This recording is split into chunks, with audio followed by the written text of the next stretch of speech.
What's going on, guys? It's Cimoooooooo. So today I'm bringing to you my top 5 worst things about Yu-Gi-Oh! In 2018. It's so crazy how fast this year went by and so many things happened, but there was a lot of bad things that happened as well. So today I just wanted to cover the 5 worst things in my opinion, but hopefully we can kind of take a lesson from this and hopefully correct these things moving forward for the better of the game's future. But before we get into it, if you haven't already, be sure to subscribe to the channel and hit that notification bell so you guys don't miss a single upload. And if you really love the content that I produce on this channel, then consider supporting me on Patreon or becoming a YouTube channel member, because it's thanks to people like Zanks that I'm able to bring you this content on a daily basis. So if you're interested, hit the join button down below or check out the links in the description. But without further ado, let's go ahead and get right into it. Starting off with number 5, we have short prints. Yes, the short print problem continues to plague Yu-Gi-Oh!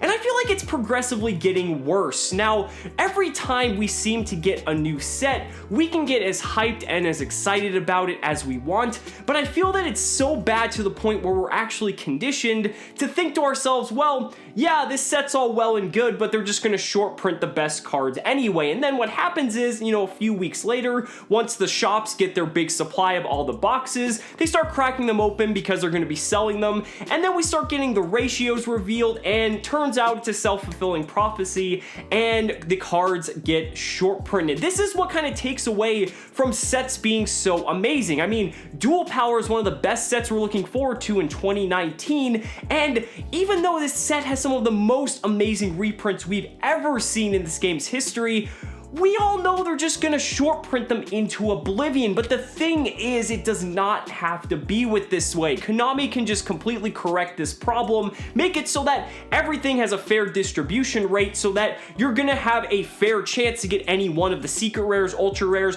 whatever the card may be in whatever rarity slot in whatever set. And then that way it doesn't feel like they're being disingenuous about the rarity, or I guess the probability of pulling a specific card in a sealed product. This is another reason why I'm so against buying sealed product, is because, yeah, sure, you have the chance to pull that money card, but the odds are so stacked against you. And the fact that Konami has proven that they are so determined to continue short printing the best cards in these sets really just, it's really just demoralizing from a, customer standpoint, a consumer standpoint, and just a player standpoint as well. So if we can fix short prints moving into 2019 and actually just completely just resolve this issue, I definitely think that would be a positive thing moving forward.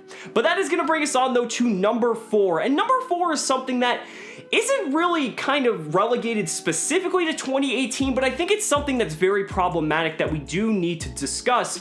And that is the fact that Yu-Gi-Oh! Does not have an official online simulator for the official TCG. I'm not talking about Duel Links in this instance, because Duel Links is not the regular trading card game that we've all come to know and love over the past, 10, 15 years.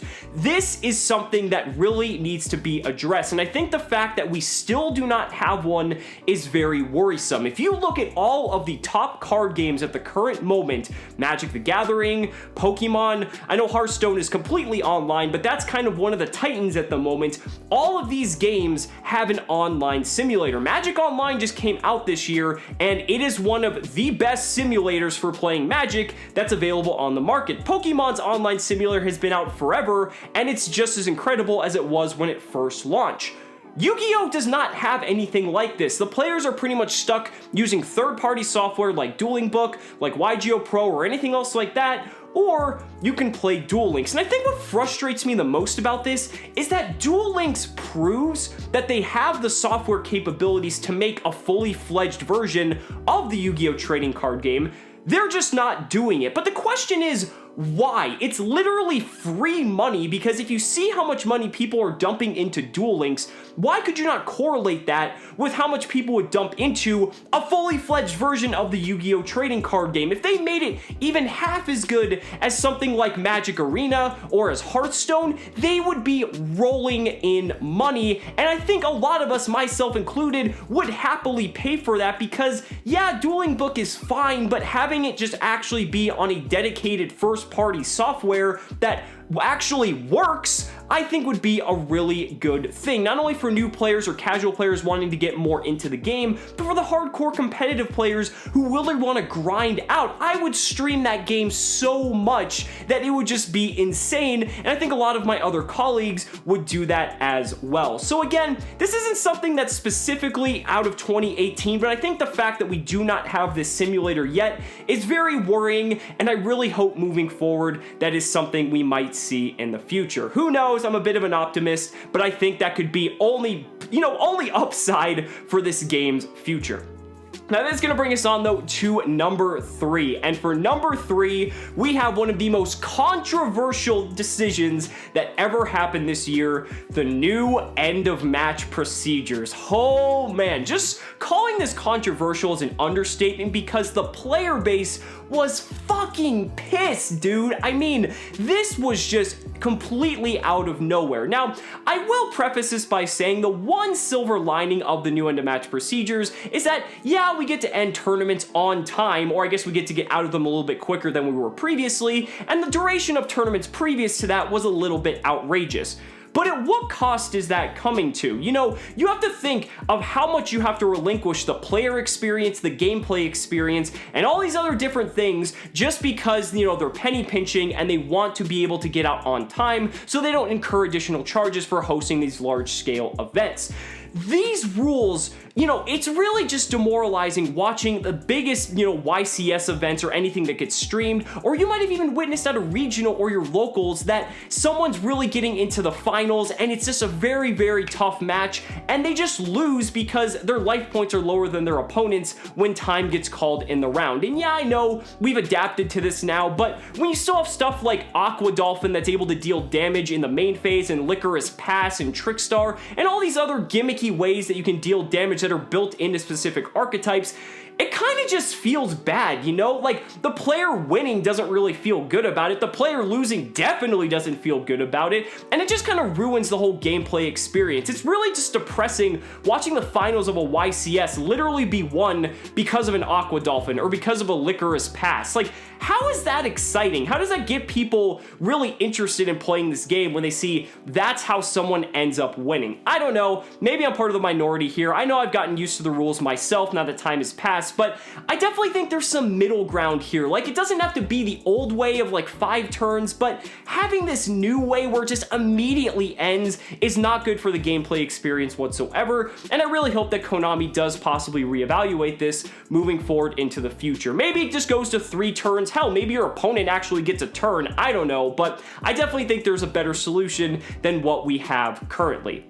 Now this brings us on to number 2, and this is kind of a multifaceted one. This is looking at ban lists as well as communication with Konami in general. So the thing with ban lists is that when we move to open-ended ban lists, and I know that didn't just start in 2018, but this year kind of was like the biggest issue when it came to these open-ended ban lists, because the purpose of them moving to open-ended ban lists was that they could actually fix problems more proactively than previously when we'd have set ban list dates, you know, 3, 4, even 6 months out. But they're not even doing that. We had Pendulum FTK completely decimating our format for how long? And yet, you know, we were supposed to have a ban list, but yeah, they just kept prolonging it, and we were stuck with Pendulum FTK for months on end. And that's just one simple example. There's plenty of other times where we could have had issues fixed, but yet the ban list really didn't do its job in doing that, and we were kind of stuck playing the same format that we were previously, just with like some minor tweaks. It's also very frustrating from a player standpoint, especially at the competitive level, that when you know there's a YCS coming up a few weeks away, but one of those open-ended ban list dates happens to hover around that time, you have to question yourself, well, do I just wait for the ban list, or do I actually start practicing and take the risk of losing all that practice because, oh, if I'm playing X deck and then they happen to ban the cards in that deck right prior to the tournament's release, then yeah, that's just gonna be a complete waste of time, and then I'm only gonna have like 1 to 2 weeks to be able to prepare for that YCS, and it's not really gonna do any good. I don't understand why they can't just be a little bit more communicative with these types of things, even if they said something like, oh hey, ban list is gonna drop sometime this week.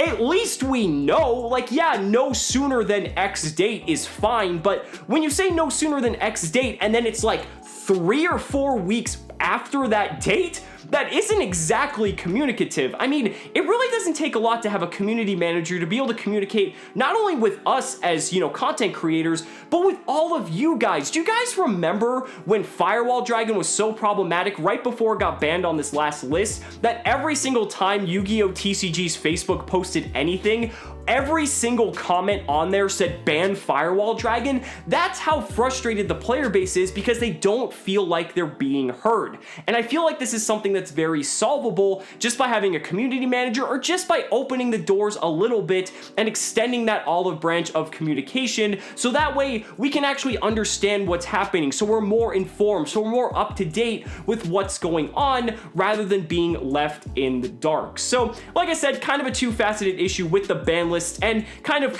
just communication with Konami as a whole, but again, something that is very fixable. That is, however, going to bring us on to the number one worst thing about Yu-Gi-Oh! In 2018. I kind of alluded to it a little bit earlier in the last segment, but that is FTKs. 2018 has to definitively be the year of FTKs because holy fucking shitballs. I mean, we started off with Spiral basically being a tier 0 deck, and while Spiral wasn't necessarily an FTK deck, it basically was a deck where if it got off, that your opponent had like a 1% chance to be able to come back from it, so that it wasn't really interactive. So I kind of group it in with an FTK, even though by definition it is not. But even in the aftermath of Spiral, we went to Pendulum FTK, which we were stuck with Pendulum FTK for like several months on end, so that was, you know, tons of fun, right?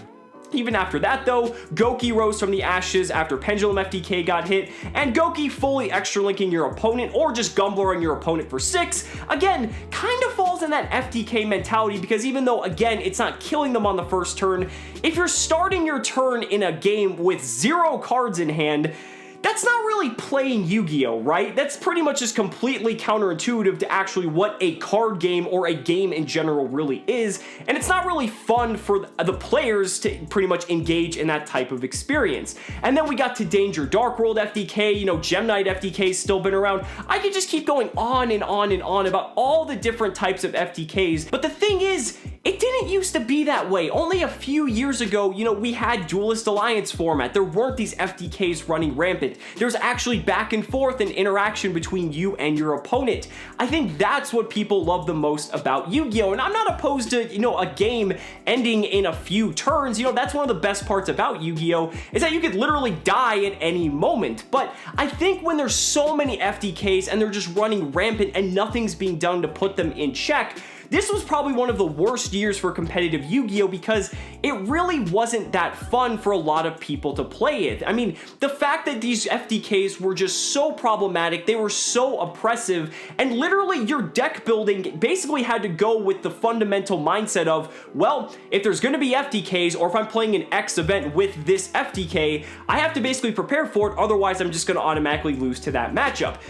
I don't really think that's healthy for a game. I'd rather it just come down to the fact that whoever can do the better deck building, but also actually have some interactivity, not whether or not it goes down to the die roll. So anyway, the FTKs, hopefully we're not going to see many of those in the future. I hope this year serves as a lesson to show how not to let FTKs run rampant. We'll just have to see, but FTKs are definitely the worst thing about Yu-Gi-Oh! In 2018. But I do want to end this video on a positive note, and that the silver lining here is that all of these things are fixable. If you notice that every single time I brought up an issue, there is something here that can be done to help resolve that problem and make the game much better than it currently is. They could stop short printing cards in sets. They could give us an online simulator that's run by them in a first-party software that is on par with some of its competitors. You know, they can fix the new end of match procedures to make them, you know, not as punishing. They can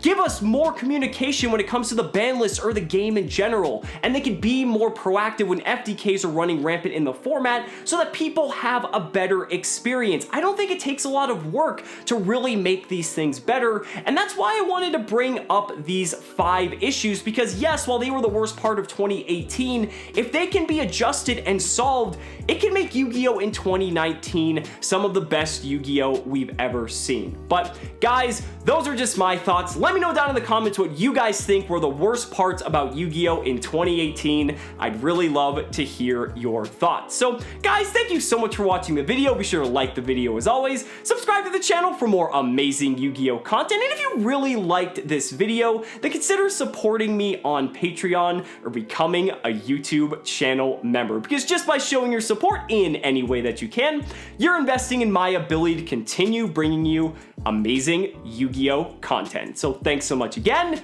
and we'll see you next time.